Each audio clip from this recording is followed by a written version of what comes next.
Hi everyone, I'm Liz McGinn here with Trend Detection here at Senseye Predictive Maintenance. I'm joined today with Chris Smith. We're going to be talking about the pharmacy industry and predictive maintenance and how we work together. Chris, if you want to kind of introduce yourself. Yeah, no problem. My name is Chris Smith. My role, in case it's of interest, is implementation lead at Senseye Predictive Maintenance. That probably means very little to a lot of people, but I effectively look after deploying our technology across a range of different industries, across a number of geographies, mostly Europe and Americas. Of course, within that remit is deploying into the pharmaceutical industry. A bit of background about myself is I did a PhD in wind turbine reliability, then worked in the rail industry as an asset management and maintenance analyst before joining Senseye to work across a number of different facilities. So got quite a broad industry range, but hopefully I can use some of those things I learned in the past, but also what we've learned from deploying in the pharmaceutical industry up to now to help today. Perfect. So, do you want to give a little bit of a background on the pharmacy industry as you know it? Yeah, so I think with pharmaceutical kind of production, it's generally very high value output. So whereas, where we see across different industries where they make, something like food and beverage, where it's about high volume, low cost, or automotive, that's very up or down. What we generally find when we're working with pharmaceutical companies is that, production is king. The more pretty much what you produce, you can sell and a good margin. So normally what we're considering is any sort of downtime in production is going to cost a huge amount of money. And that in some ways, when you're doing predictive maintenance, is good to hear because we know our target is pretty clear. We want to keep our customers' production up as much as possible. And to do that, we're trying to avoid those kind of unplanned downtime events that's costing so much. Yeah. Do you know what part of the production? So I'm thinking like pharmaceutical. I'm thinking like we've got the packaging and we've got like the production as well. Are we in both of those? Yeah, so we've applied our technology to both. So what's quite interesting often is in the pharmaceutical industry, you've got the process element of it, which is a lot of generally pumping, putting material into or creating material, and then the packaging element, which is actually putting it into the pack. So we've primarily done a lot of packaging, particularly around server-driven machines, but all other kind of equipment. But we use the same technology when we also look at the processing side. So the reason we do that is fundamentally, regardless of the industry, machines are, they need to turn things, push things, pump things, etc. And they all use kind of the same fundamental building blocks. But then the industry itself has specific challenges around what they might generate. So it's quite. You use a pump to pump water. You use a pump to pump kind of process, like say a kind of fluid, like like insulin or something along those lines. It's still a pump, but it might have different challenges. The water one might get clogged by foreign objects. In the pharmaceutical industry, it's probably the fact you're using it, consistently all the time. And so what we generally look at is use the same principles and then tweak it to the individual challenges they have in that, whether it's in packaging or whether that's in process. It's really interesting to hear kind of we go into these industries and we do both production and these process, and it's very similar machines in both, but it's important to kind of look at those a little bit differently, is it not?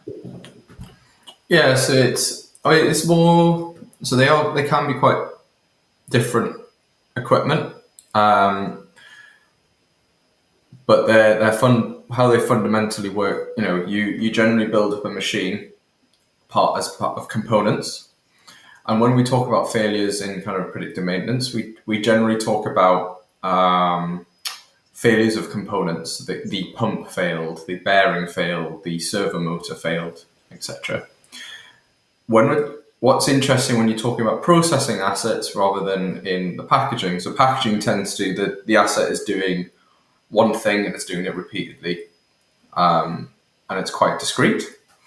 In the process part, you often have factors outside of that particular asset that are impacting it. So, if you've got a clog in a pump or a faulty valve further upstream, that could impact the performance of the asset that you're looking at.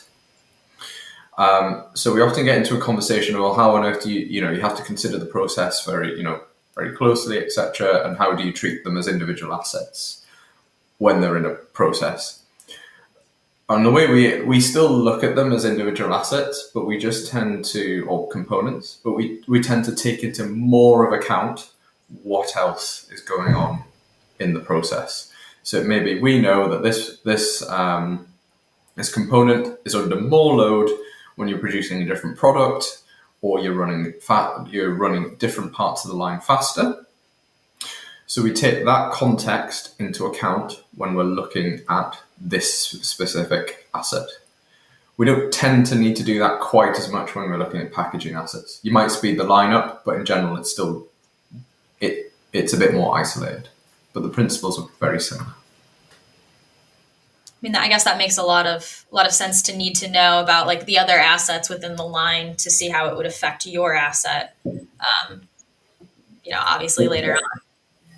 Yeah, exactly. But also not to overcomplicate it. So at the end of the day, we're looking for, so when we're doing predictive maintenance, we're looking for signs of failure early on, so that, the maintainer or the operations owner, or the production supervisor, whatever the role is in, your environment, has enough time to make a decision about what to do. So whether they need to change a pump or repair something or clean, do extra cleaning outside of the normal cleaning cycle, for example. You don't necessarily need to know absolutely every single factor that might impact the performance of that asset if it's within kind of a small tolerance. If it makes a 1% difference to how much current you're drawing, it's probably not going to make that much difference compared to where you're looking more like a 5, a 10, a 15, a 20% change is a sign of some sort of degradation in your asset. So we look at it from a pragmatic perspective in general. We tend to look at the assets, we know what kind of data we want, and then we assess, is there significant changes in that data that could be due to process?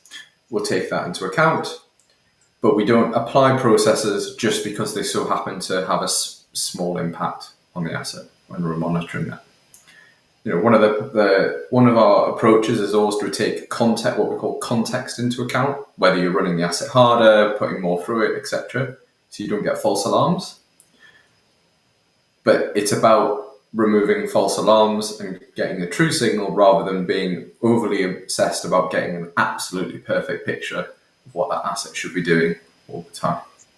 And that allows us to be swifter and actually over time more accurate about our alerting on those assets. How would it make it more accurate in the future? Well, I think there's a tendency when looking at we see it as a data science problem, is that you're trying to control for all these different factors. And when you want to get a perfect, say, model of an asset's performance, you want to get that 1%, etc. So you pour lots of different factors in to building a model and an understanding of an asset. Unfortunately, the more complexity you put into something like that, the less reliable it becomes, the model. Much like in engineering, the more parts you put into a product, the less reliable it becomes in general, assuming all the reliability of the products is equal. In the same way, when people are building models of assets, the more stuff you put in there, the more likely it's to go wrong. Or, someone tweaks something and it makes, so, you do a change to the maintenance, or you put a new part on it. and suddenly that model is obsolete. The approach we look at is much more, let's track what's normal behavior now. So even if there is some light variance in there, we're not trying to understand all those small variances. We're treating that as normal because it's probably not going to tell you there's a problem if it's just quite happy. And if there's any significant shifts in behavior that could either be a process change or an impending fault, that's when we would look to bring in the right context to understand that difference. Because then we can either say it's just because you've changed your process, or it's actually an impending fault. But we're not getting obsessed about the little detail, which means then your output is generally more. I said accurate, probably precise is a better term. Yeah, I mean that makes sense. If you get too many moving pieces, then it's only a bigger chance of things to break. But you still need to know kind of if you're pulling in the context or not. In the end of the day, The pharmaceutical industry is complex enough. Let's not put even more complexity in when we don't need to. do you want to kind of explain a little bit on that the complexities of the pharmacy and how we kind of are fitting into that? I would say it's generally because the products are. It's the complexity that we see is more around the rate, the speed of which things are produced, and to the precision that they need to produce at. Dosing sizes, etc., and just the volume. If you're making tablets, for example, you're making a vast number of tablets. So if you look in the packaging part of it, you're generally having high speed servo motors going at a significant speed with small tolerances. If you look at more the traditional condition monitoring applications, it generally is large motors or large gearboxes looking at vibration levels. There's the classical view. And then you're looking at kind of almost like orders of magnitude of change is bad for for a gearbox, for example. Or if your vibration goes from, I don't know, let's say 0.2G to 1G, you've suddenly got a much bigger problem. Whereas when we're looking at a servo motor, well, first off, a lot of traditional vibration sensors that we look at bearing faults can't handle the high speed movements of a servo motor. You generally need continuous rotation all the time. Servo motors are small movement, a little bit longer, maybe go back. You can't really use those kind of traditional approaches. So the complexity we see is that we're having to be smarter by using things like the torque or the current coming out of the servo motor drive and looking to understand the movements that you see. So if you're looking at processing pumps, vibration is probably more suitable. If you're looking at the packaging assets, we're now looking at how much torque or how much current does it take you to move from point A to point B?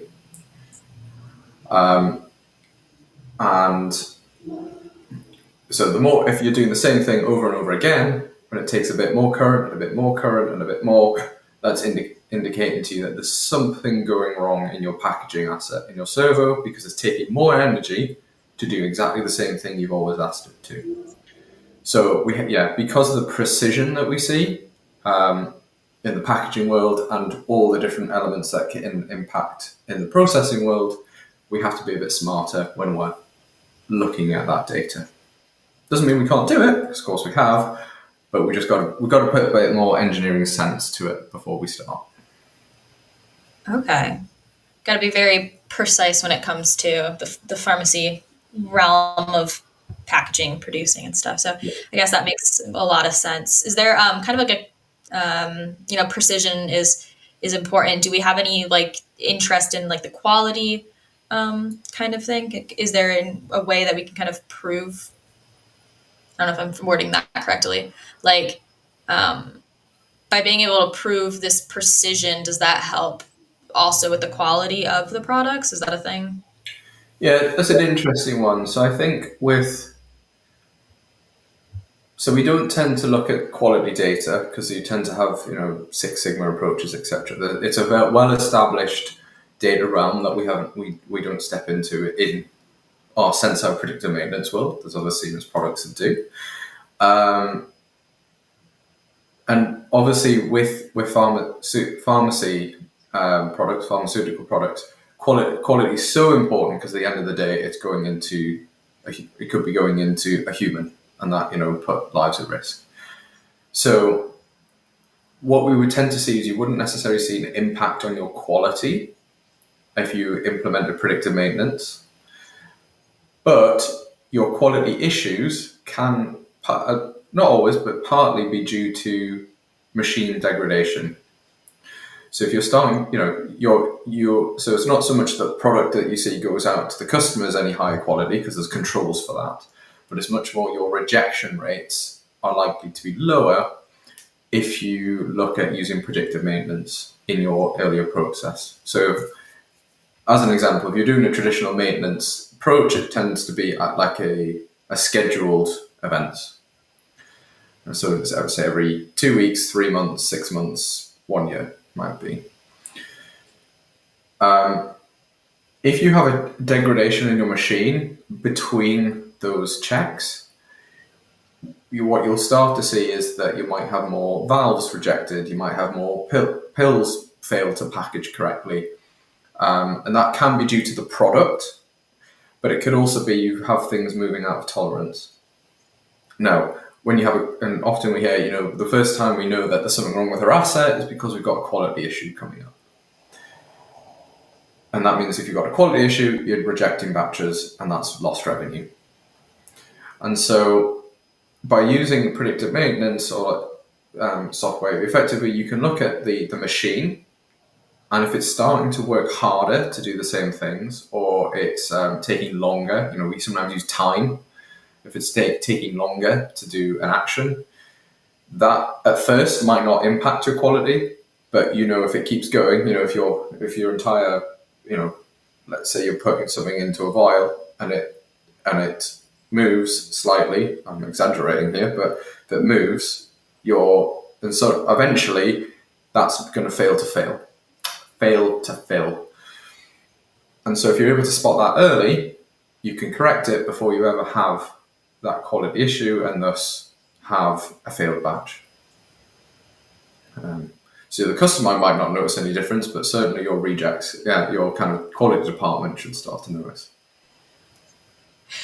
Well, that's good to know that we have a little bit of not like fully, integrated into quality, but there is a kind of a benefit of having us in there early on. And I know quality in the pharmacy industry is super important. Absolutely. Yeah. Another thing that's like obviously super important on all kind of especially in some of these newer facilities or facilities that make very specialized products is kind of like the data integrity and like cybersecurity. Do you want to go into a little bit more about what we do? Yeah, absolutely. So, these products are generally very, very protected. You've got patents on them. Leaking that kind of information out is really, really detrimental to the industry. You have patents for a long period of time because you need to make the money back. Medical research is extremely expensive, and it's always a balancing act about supporting human health or whatever it might be, the outcome might be, whether it's animals or whatever, generally human,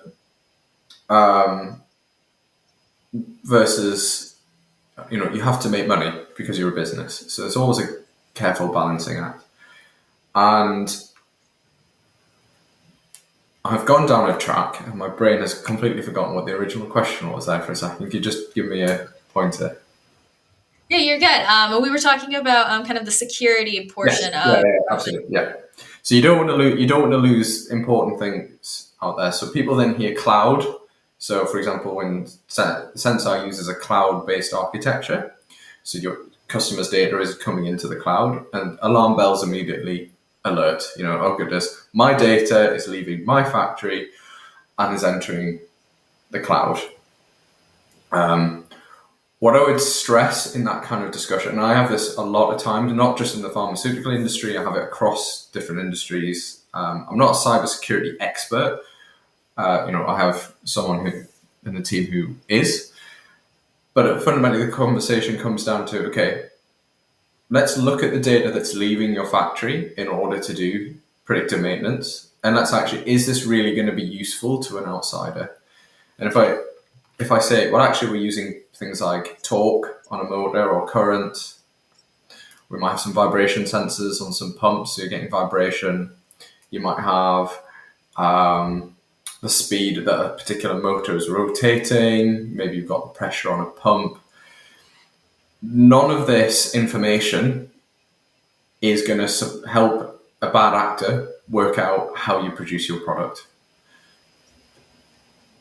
Unless they're much smarter than anyone I know. But we've not ever come across a scenario where that would actually occur. So first off, the data that we use is very low risk.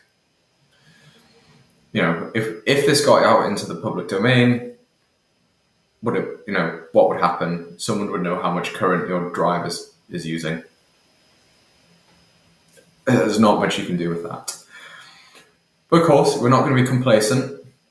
So we also have a very secure cloud environment, where we've gone through various cybersecurity kind of checks, balances, etc.